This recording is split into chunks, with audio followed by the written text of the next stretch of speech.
Hi, it's Karon Thackston with marketingwords.com.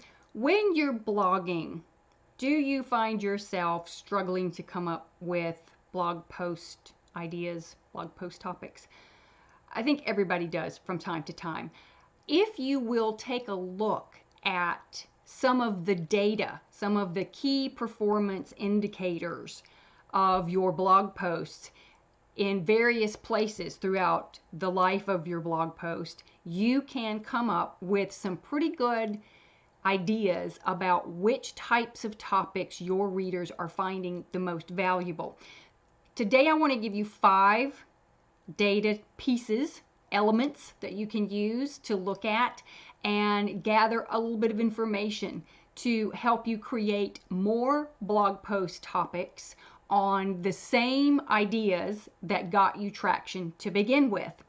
So, if you send out an announcement that you have a new post up on your blog, and you really should, if you're sending that out to your list through a Weber, which is what I use, or ConvertKit, or I'm trying to think of them off the top of my head. I always want to call it the monkey. Email. What is that? MailChimp. I do. I always want to call it Email Monkey. MailChimp. There are lots of others too. Whichever one you use, if you're sending out a notice to your list that you've posted on your blog so they can go and read that, you want to start there first. That notice will give you 2 pieces of data that you can look at. One, take with a grain of salt, and that's your open rate, the email open rate. The reason you want to take this with a grain of salt is because in a lot of email programs, when somebody deletes a message, the next one pops up and opens automatically, and the reader doesn't have to take any action to make that happen. So it's really not an intentional open, it just does it. So if you have an open rate of 20, 25, 30%, awesome. Get very excited about that. But do take it with a grain of salt.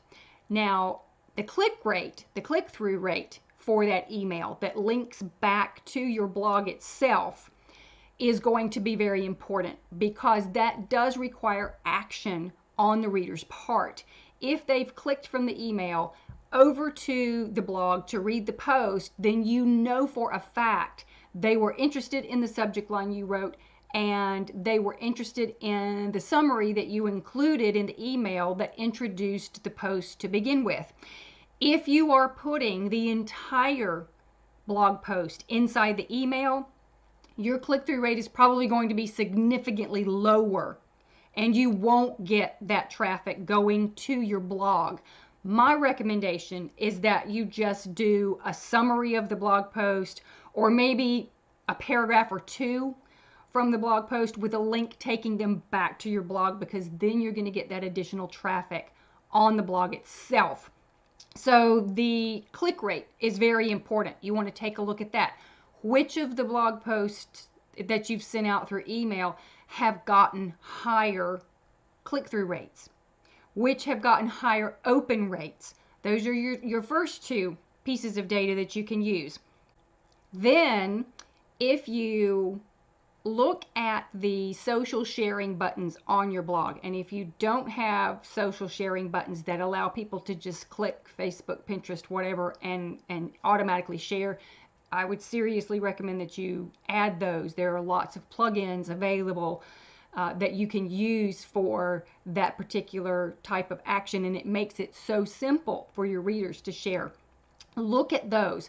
Which of your blog posts have gotten the most shares on all of the different various sites? It doesn't matter if you got 40 shares on Facebook and 200 shares on Pinterest, add them all together. Unless you're looking, for specific where your audience lives and breeds and whatnot, you may want to look at them differently. But for our purpose here, you can just lump all those numbers together. So if you're getting a lot of shares from your post on the blog going to the social sites, that's another great indicator, and you can add that to the list. Now, if you carry that through to the actual social media site, if you go to Facebook And on Facebook, it's got lots of likes and lots of shares, and Pinterest, lots of repins and what have you.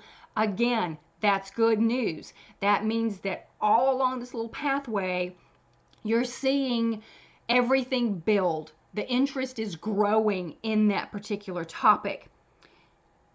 If you add all of those together, the open rate, the click rate, the likes and shares on your blog itself, and then the likes and shares on social media, you get a really good idea of which topics are heavy hitting. The last thing to look at is comments. Comments are getting rarer than they used to be on the blog and on social media too. It's just too simple to click like and share and what have you than to sit down and leave a comment for someone. If you do get it, even if it's something as simple as thanks for the great post, love the information, something like that, count that heavily, because somebody actually took the time to sit down and type a message to you on your blog or on a social site. There are lots of blogs that I've seen lately making announcements that they were turning off the comments features on their blogs because nobody was interacting on the blog itself. Everybody was doing that on social sites. So you may see that too. If you get comments that happen to mention a suggestion or have a question, you really want to pay attention to those, because that not only can give you additional blog post ideas, but it also lets you know that someone was so interested in this topic that they want to learn more. They want to participate in what you have created. So that's extremely important. So we have open rates, we have click rates, we have the likes and shares on your blog itself, we have likes and shares on social media, and lastly, we have comments anywhere. And with those 5 pieces of data, you can take a look at which topics have most impressed your readers so that you can create others on a similar topic. Maybe take it a bit further. You couldn't have covered everything there was to say in a single blog post, so pick one section of it. What was your first point in the blog post? How can you expand on that one idea and make it grow and provide additional information? Lots of ways to stretch these things out and create new topics from old topics. Go dig through your data. You'll find a lot of great information that will help you succeed. I'm Karon Thackston with Marketing Words. Hope you have a great day. Go find some new stuff. Before you go, subscribe to the Marketing Words channel by clicking the button, and check out the Marketing Words blog for more clever ways to convert better, sell more, and build a better business.